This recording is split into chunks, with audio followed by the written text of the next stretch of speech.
১/১১ সবচেয়ে বড় শিকার বিএনপি মন্তব্য করেছেন বিএনপি নেতারা। তাদের অভিযোগ, বিএনপিকে আওয়ামী শিবিরের দিকে ঠেলে দেওয়ার চেষ্টা চলছে। চক্রান্ত না করে দেশে শান্তি ফেরানোর আহ্বান জানান তারা।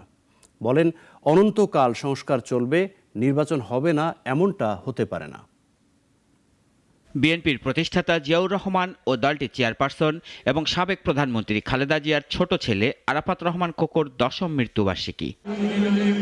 দিনটিকে ঘিরে দিনব্যাপী নানা কর্মসূচি পালন করে বিএনপি। সকালে দলের পক্ষ থেকে রাজধানীর বনানী কবরস্থানে কোকোর সমাধিতে শ্রদ্ধা নিবেদন করা হয়। পরে সাংবাদিকদের সাথে কথা বলেন দলটির নেতারা।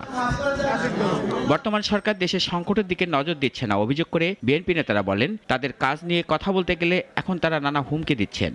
সমালোচনা করা যাবে না, তাহলে কিসের ভয় দেখান যে ১/১১ পুনরাবৃত্তি হবে? আমরা সকল ঘটনা অতিক্রম করে বুক চিতিয়ে লড়াইয়ের রাজপথে বছরের পর বছর আমরা থেকেছি।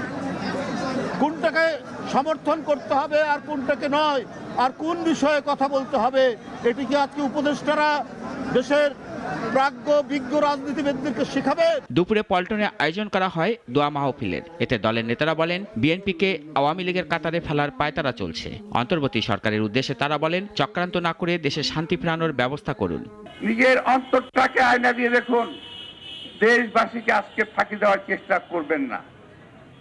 বিএনপি 17 বছর রাজপথে লড়াই করেছে।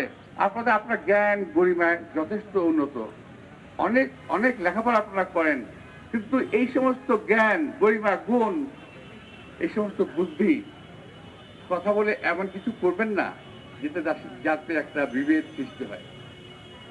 দয়া করে দেশটাকে শান্তি আনার চেষ্টা করেন। অন্যদিকে বিকালে গুলশানে আয়োজন করা হয় মিলাদ মাহফিলের। এতে দলটির সিনিয়র নেতারা অংশ নেন। আর লন্ডন থেকে ভার্চুয়ালি যুক্ত হন বিএনপির ভারপ্রাপ্ত চেয়ারম্যান তারেক রহমান।